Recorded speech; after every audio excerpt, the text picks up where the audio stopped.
하노이에 대한 재밌는 얘기를 만물상 하노이 그래서 조선일보의 임민혁 논설위원이 오늘 2019년도 2월 11일 날 오전 3시 16분에 입력했네요. 물론 미리 써놨겠죠. 그리고 새벽에 올렸습니다. 오늘 새벽에. 내용을 보면은 저도 공부하는 마음으로 제가 살고 있는 하노이입니다. 화산 이씨의 시조 이용상은 고려시대에 베트남에서 와서 기여했군요. 리롱뜨엉이라는 인물이군요. 네. 왕족이었는데 13세기 초에 쿠데타를 피해서 탈출했다가, 그때도 보트피플이네요. 이때 보트피플은 미국이나 캐나다로 안 가고 이제 황해도 화산으로 도착했습니다. 나머지 왕족은 다 죽었고, 그죠? 그 리왕조가 옛날에 1010년에 베트남 최초의 왕국을 건설하면서 수도로 한 곳이 바로 현재 하노이군요. 근데 그 당시에는 하노이라고 안 부르고 이제 탕롱이라고 불렀죠. 탕롱. 승천한 용이다 그래서 지금도 탕롱이라는 곳이 여기 있어요. 하노이 내부에. 조그만 이제 이렇게 조그맣죠, 되게. 저기 여기 호안기행 근처에 가면은요, 그 탕롱이 있어요. 그 안에 탕롱이라는 지역이 있습니다.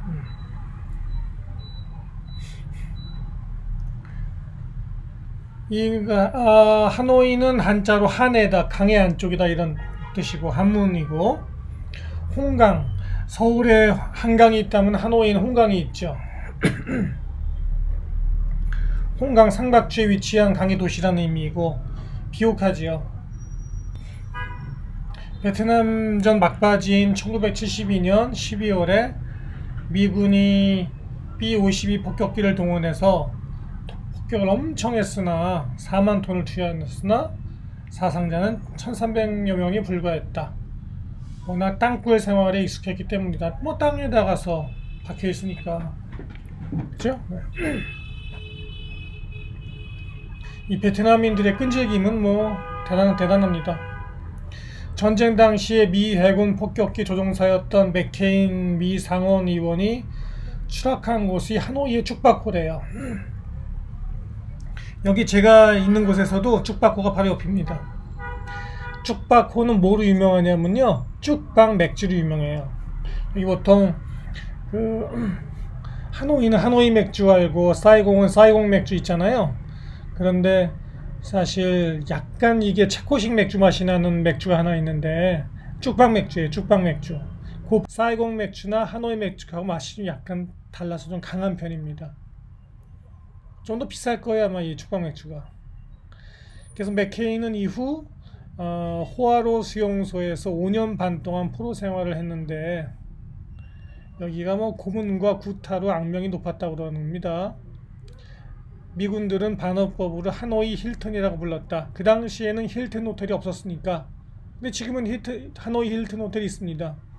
어디 있냐면은 여기 제가 어제 비디오 올려드렸던 유명한 하노이 메트로폴, 소피텔 메트로폴 호텔 건너편에 길 건너 대각선 쪽에 하노이 힐튼 호텔이 있습니다.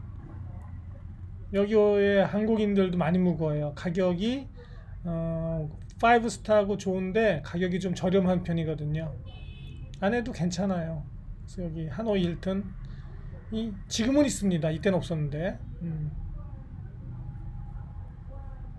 여기 재밌는 거는 김정은이가 이번에 27일날 여기 옵니다마는 하노이로 김정은의 할아버지인 김일성이 1958년, 1964년 두 번이나 호찌민 주석과 정상회담을 한 장소라는 점, 그죠? 네. 그 당시만 하더라도 북한하고 베트남하고 친했죠. 지금은 한국하고도 더 가깝다고 할 수 있고, 물론 베트남도 북한하고 여전히 가깝습니다. 상징성이 높죠. 하노이는 빨리 발전하는 도시입니다. 굉장히 급격하게 발전하는 도시인데 도이모이 개방 정책에 때문이죠.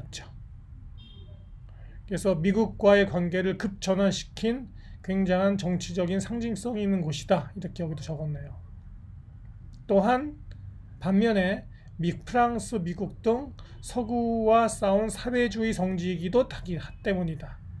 어떻게 보면 야누스 얼굴을 가진 겁니다. 여기 이 지역이. 하노이는 야누스의 두 얼굴 중에서 김정은은 과연 어떤 모습에 주목할까? 이렇게 저자는 적었네요. 그에 따라 이 회담 결과가 향방이 갈릴 것이다. 이렇게 임민혁 논설위원이 마무리하였습니다. 자기의 목표, 처음 목적한 거와 일관성 있게 쫓아가면서 베트남을 선택한 거고, 북한 역시 베트남을 원하는 특별한 이유가 있습니다. 거기에 덧붙여 지금 훈수밖에 듣지 못하는 한국도 베트남을 원하는 이유가 있습니다. 뭐 한국은 덜러리라 치고 미북 관계에서 본다면 베트남인 이유는 처음부터 트럼프가 김정은을 만난 목표는 짧은 시간 내에 비핵화가 목표가 아닙니다. 체제를 유지해주고 경제를 재건시키는 이것이 트럼프의 목표였어요. 1순위가 뭡니까? 미북 관계 개선이에요. 새로운 미북 관계입니다. 2번이 뭡니까? 한반도 영구평화예요. 3번이 뭐예요? 그제서야 북한 비핵화다 이고 한반도 비핵화라고 쓰고 있습니다. 4번째가 미군유해 송환이에요. 트럼프가 이걸 그냥 한 게 아닙니다. 치밀한 계산에 의해서 치밀한 순서로 내다보고 얘기했다라는 것을 지금부터 제가 말씀드리고 싶습니다. 미국이 베트남을 주장한 것은 북한에게 너희들도 제2의 베트남이 되라. 처음부터 내가 너를 김정은을 만난 것은 너를 제2의 베트남으로 끌고 가고 싶었기 때문이다. 제2의 베트남으로 만들기 위해서 내가 노력을 하고 있는 거다. 공산주의 국가로 통일된 베트남에 대해서 계속 제재와 압력을, 경제 제재와 압력을 가해왔습니다. 그리고 95년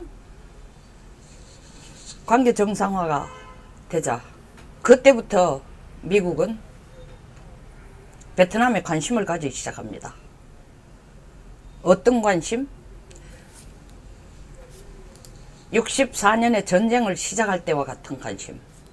베트남을 다시 자유시장 경제, 자유민주주의 국가로 만들고 싶었습니다. 그때나 지금이나 똑같은 목적이에요. 왜 만들고 싶냐? 그때보다 더 절실한 이유.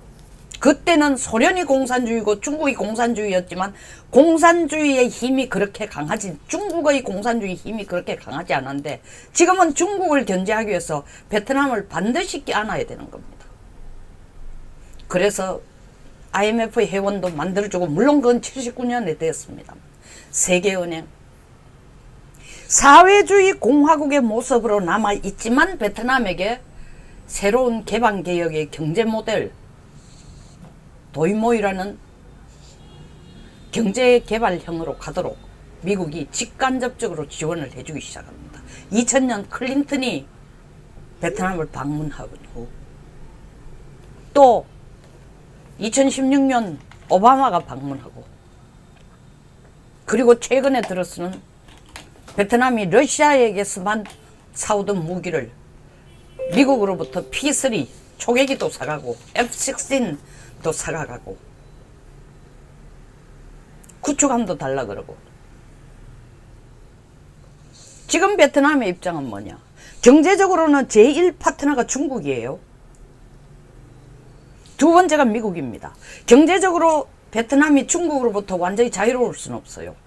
가장 큰 무역 파트너니까. 그러나 실질적으로 심정적으로는 내놓고 미국의 대중 봉쇄 정책에 참여하지는 못하지만 유엔에서 하는 대북 제재,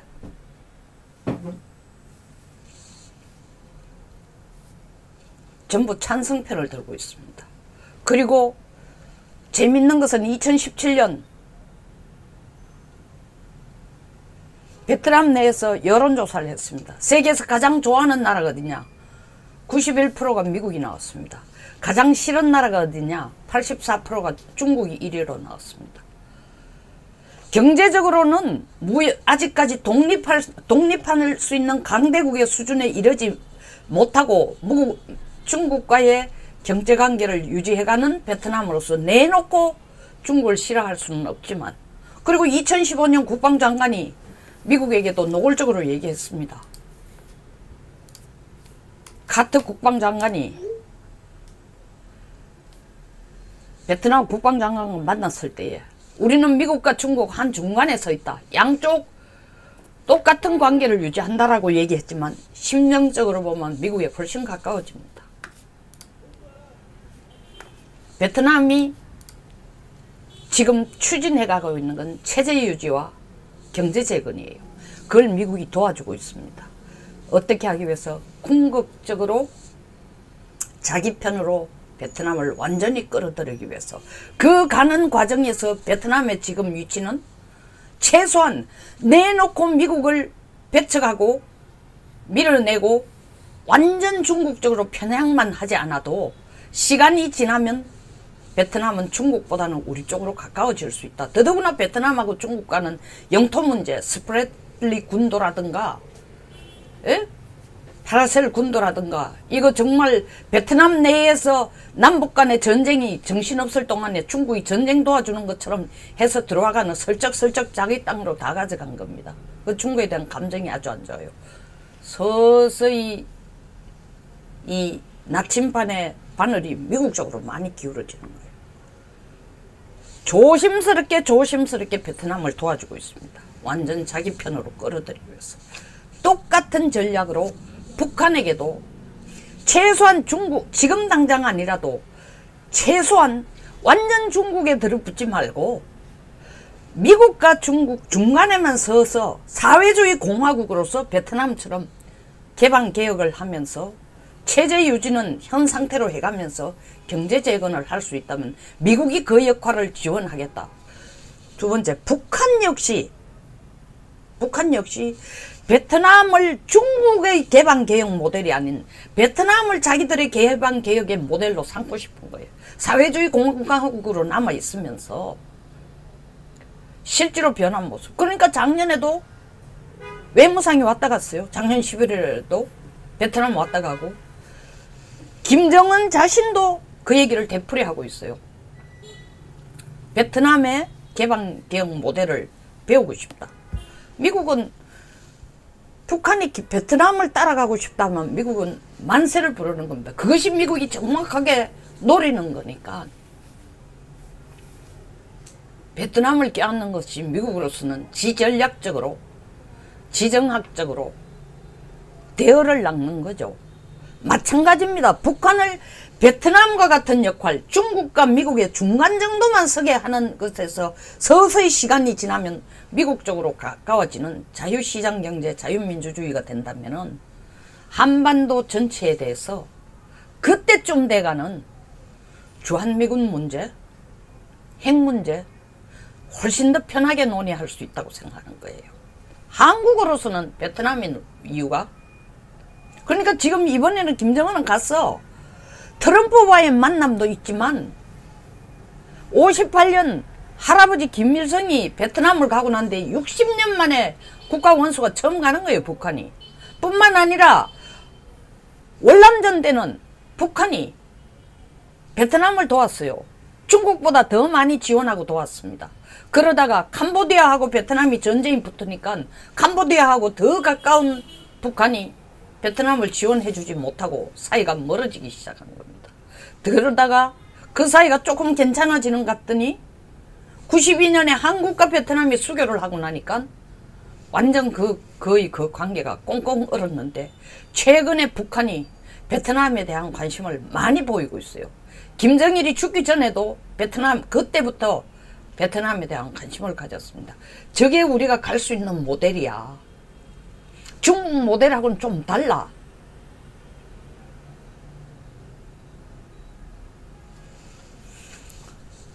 그러니까 이 베트남이란 장소에 대해서는 트럼프와 김정은이 마음이 딱 맞아버린 거예요. 목표하는 바가 둘 다 되는, 하나는 보여주고 싶고 저렇게 따라가라고, 다른 한쪽은 가서 보고 싶다, 그렇게 하는 걸 배우고 싶다라는 건데, 한국의 입장은 또 베트남은 어떠냐? 한국의 성장 모델을 담고 싶은 나라예요. 더더구나 문재인 정권에 들어서 신남방 정책의 핵심이 어디예요? 베트남이에요. 지금 뭐 삼성전자도 거기 가서 종업원 10만 명을 든 공장을 꾸리고 있지만, 그러다 보니까 이 세 나라 사이에 관심사가 베트남이 완벽한 장소가 돼버리는 거예요.